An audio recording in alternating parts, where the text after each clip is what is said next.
Өсөлтийн даавар. Цагаар хооллох.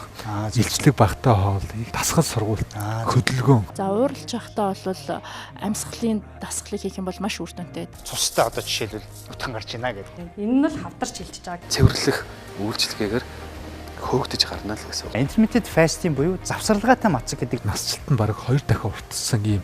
Тэр жигтэй сахарыг хэлбэрийг өөрчлөөд, өнгийг өөрчлөөд жоохон шар тус хийж хол хэвийг хэрэглээл ингээл уух юм бол хэвлийн одоо яг хүүс тал руугаа сайн нугалж өгөөд Тазарасын суужг 3.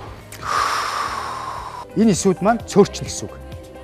Хөдөлгөөний дутмагчлаас болж бас Эр билгээсийн үүсэл мууддаг. За энэ бол одоо ерөнхийдөө энэ доторх байгаа химиг бол яг тогтмол хэмжиж идэг. Хуухны бохирдол гэдэг маань агаарын бохирдолтой хэрэгжилж байгаа бүтээгдэхүүнээс Суларч их ундаг бахан. Нүдний ард байгаа тэр бооллор тий ард торлог гэж байгаа. Тэдрийг бол гинтээ. улаан өнгийн, улбар шар өнгийн энэ хүнсүүд бол бидний нүдэнд маш сайн. Өчнөөс урьдчилан сэргийлэх зорилгоор л вакцин хийдэг байх гэж ойлгоод байна.